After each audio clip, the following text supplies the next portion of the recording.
Students, आज हम BCom part first subject EAFM जिसमें हमारा पेपर फर्स्ट है इकोनॉमिक एनवायरनमेंट इन इंडिया, जिसमें आज हमारा टॉपिक है इंडस्ट्रीज इंपॉर्टेंस एंड डेवलपमेंट, यानी उद्योगों का महत्व और विकास। सबसे पहले हम इसका इंट्रोडक्शन देखेंगे। इंट्रोडक्शन में आपको मालूम है आज विश्व के जितने भी राष्ट्र है तीव्र आर्थिक विकास के लिए इंडस्ट्रीज के डेवलपमेंट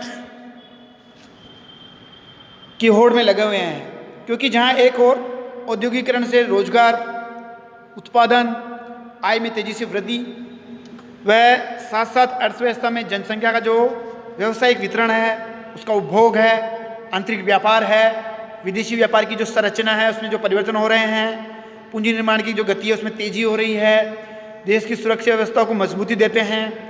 किंतु औद्योगिकरण वरदान होने के साथ साथ कई समस्याओं को भी जन्म देते हैं।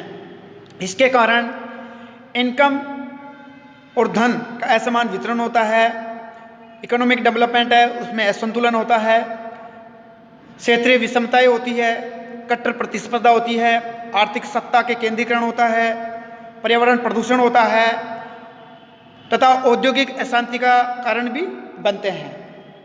देश में विदेशी निवेश शोषण का कारण बनते हैं। अतः इस प्रकार औद्योगिक विकास एवं औद्योगिकरण जहाँ एक और वरदान है तो दूसरी ओर ये अभिशाप भी बन जाते हैं। अब हम लेते हैं सबसे पहले importance of development of industries, या इसको हम कहते हैं इंडस्ट्रियलाइजेशन। कहने का तात्पर्य उद्योगों का विकास, उद्योगों की जो विकास है उसका क्या महत्व है या औद्योगिकरण क्या है। हम देखते हैं कि इंडस्ट्रीज के विकास के कारण देश में जहाँ एक और हमारी जो राष्ट्रीय आय है, प्रत्युत्ती आय है, उसमें वृद्धि होती है, तो दूसरी ओर लोगों को रोजगार मिलता है, उपभोग, व्यावसायिक वितरण, विदेशी तथा देशी व्यापार, जो हमारा परिवहन है, संचार का क्षेत्र है, उसमें विकास का मार्ग प्रशस्त करते हैं। इसी के परिप्रेक्ष्य में औद्योगिक विकास का महत्व हम निम्न बिंदुओं के आधार पर आसानी से समझ सकते हैं।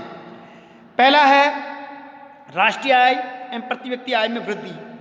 आज हम जैसे जानते हैं औद्योगिकरण से देश में जो औद्योगिक उत्पादन में तीव्र गति से वृद्धि हो रही है, जिससे हमारी नेशनल इनकम और पर कैपिटा इनकम में तेजी से वृद्धि हो रही है। भारत में राष्ट्रीय आय और प्रति व्यक्ति आय तेजी से बढ़ रही है।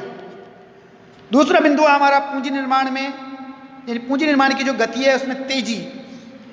हम कह सकते हैं कि उद्योगों की बड़ी मात्रा में पूंजी निर्माण करना पड़ता है, उससे देश की जो पूंजी निर्माण की जो गति है उसमें तेजी आती है। अगर हम बात करें जहां 1950-51 में पूंजी निर्माण में वार्षिक वृद्धि दर थी वो 5% के लगभग थी, और 1995-96 में ये बढ़कर लगभग 26.9% पर पहुंच गई। अगर हम बात करें 2007-08 में सकल पूंजी निर्माण की दर है वो 38.1% वार्षिक का अनुमान था, जबकि 2008-09 में जो मंदी के कारण पूंजी निर्माण घटकर 34.9% रह गई। अगर हम बात करें 2014-15 में तो ये 34.2% रहने का अनुमान था। अगला बिंदु हमारा तीसरा बिंदु है औद्योगिक उत्पादन में वृद्धि। जो तेजी से बढ़ रहा है औद्योगिक विकास में, देश के विभिन्न प्रकार के जो उद्योग हैं उनमें उत्पादन बढ़ रहा है, जिससे देश में कंजप्शन और व्यापार में तेजी से वृद्धि हो रही है। जहां अगर हम बात करें 1950-51 में औद्योगिक उत्पादन में वृद्धि की दर लगभग 2.5% थी, यानी 2.5% थी, वह बढ़कर 12.5% तक पहुंच गई। अगर हम पिछले कुछ वर्षों में ये गिरकर 6 से 7% रह गई। अगर हम 2006-07 के आंकड़े ले तो औद्योगिक विकास की दर जो 10.6% पे पहुंच गई थी, किंतु अगर हम 2008-09 की बात करें तो ये घटकर 2.5% रहने का अनुमानित था।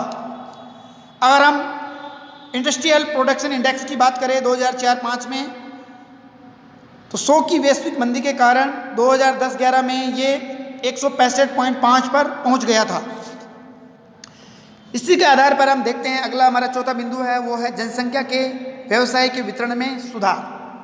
हम बात करें औद्योगिकरण से तो जनसंख्या का जो भार है वो कृषि से हटकर उद्योगों की ओर बढ़ रहा है। इससे जनसंख्या के व्यवसायिक वितरण में समुचित सुधार होता है।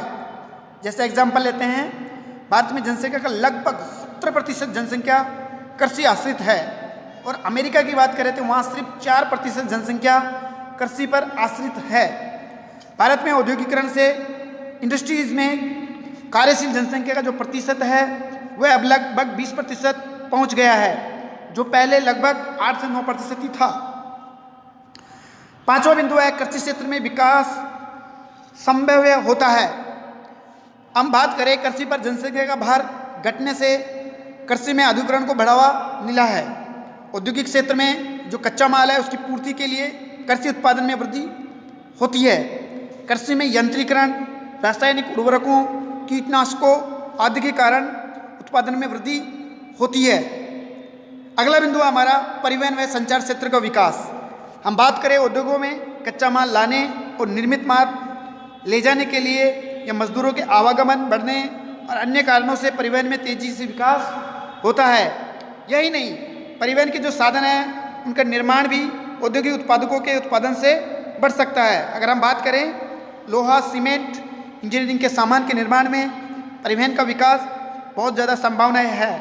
भारत में रेलों, बसों, ट्रकों, सामुदायिक जहाज़ों, विमान आदि के द्वारा इन आदि के विकास से औद्योगिकरण में संभावना बढ़ी है। संचार क्षेत्र का विकास भी औद्योगिकरण की ही देन है। अगला बिंदु आता है हमारा आंतरिक व्यापार में वृद्धि। औद्योगिक विकास में जहां एक औद्योगिक कच्चा माल है, मशीनों एवं उपकरणों के व्यापार में वृद्धि होती है, वहां साथ साथ निर्मित माल को बेचने से भी व्यापार का विकास होता है। आठवां बिंदु हमारा विदेशी व्यापार में वृद्धि। अगर हम बात करें आंतरिक व्यापार के साथ साथ औद्योगिकरण से विदेशी व्यापार में भी वृद्धि होती है। मशीनें एवं औद्योगिक कच्चा माल के आयात के साथ साथ उद्योगों का निर्मित माल भी विदेशों में निर्यात किया जाता है। इससे विदेशी व्यापार में वृद्धि होती है। अगला बिंदु है हमारा रोजगार में वृद्धि। औद्योगिकरण से बढ़ती बेरोजगारी की जो समस्या है उसका निराकरण तथा रोजगार में वृद्धि की संभावना होती है। औद्योगिक क्षेत्र में नए नए रोजगारों का अवसरों का सृजन होता है और पूंजी प्रधान उद्योगों में यद्यपि रोजगार वृद्धि की दर कम होती है, पर लघु उद्योगों में रोजगार बढ़ने की गति तेज होती है। भारत में लघु उद्योगों में लगभग 3 करोड़ लोगों को प्रत्यक्ष रोजगार प्राप्त है, जबकि अप्रत्यक्ष रोजगार भी बढ़ता है। खाद्य एवं गृहोद्योगों में भी रोजगार बढ़ा है। अगला बिंदु है हमारा बैंकिंग, बीमा तथा वित्तीय संस्थाओं का विकास। अगर हम औद्योगिकरण से देश के अल्पकालीन एवं मध्यकालीन वित्त के लिए बैंकिंग संस्थाओं का विकास हुआ है, जब भी दीर्घकालीन वित्तीय आवश्यकताओं के लिए वित्तीय संस्थाओं की स्थापना होती है। जैसे भारत में अब राष्ट्रीयकृत बैंक है, निजी बैंक है और विदेशी बैंकों की लगभग 98,591 शाखाओं का विस्तार हुआ है। इसी प्रकार अगर आप दीर्घकालीन वित्त के लिए औद्योगिक विकास में IDBI बैंक, IFCI, ICI, भारतीय औद्योगिक विकास बोर्ड और लघु उद्योगों के लिए वित्त व्यवस्था के लिए CEDB की स्थापना हुई है। उद्योगों की अग्नि, बाढ़, दुर्घटनाओं आदि से सुरक्षा के लिए बीमा कंपनियों का भी विकास हुआ है। फिर है अगर हम इसके अगला बिंदु देखें, यानी उपभोग के स्तर में वृद्धि, यानी उद्योगों से उत्पादित माल को उपभोग बढ़ाने से लोगों के जो उपभोग स्तर में है उसमें वृद्धि हुआ है। भारत में खाद्यान्न तेलों, चीनी, कपड़ा, अन्य औद्योगिक निर्मित माल के उपभोग स्तर में वृद्धि निरंतर होती जा रही है, जिससे उपभोक्ताओं को सस्ती, सुंदर, टिकाऊ वस्तुओं की पूर्ति उद्योगों के विकास से ही संभव हुई है।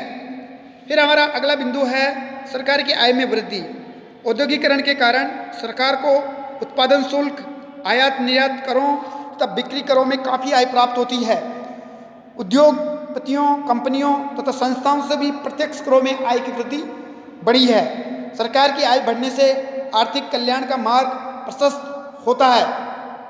अगर हम बात करें इन बिंदुओं के अलावा भी अन्य बिंदु है जिनके आधार पर इसका महत्व है, जैसे आधुनिकीकरण को प्रोत्साहन, सैन्य सुरक्षा सुदृढ़ करने में सहायता, अर्थव्यवस्था का संतुलित विकास, विदेशी यानी आयात प्रतिस्थापन एवं भुगतान संतुलन में भी सुधार हुआ है।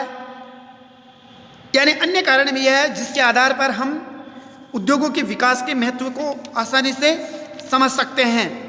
आज के टॉपिक में हम इतनी ही चर्चा करेंगे।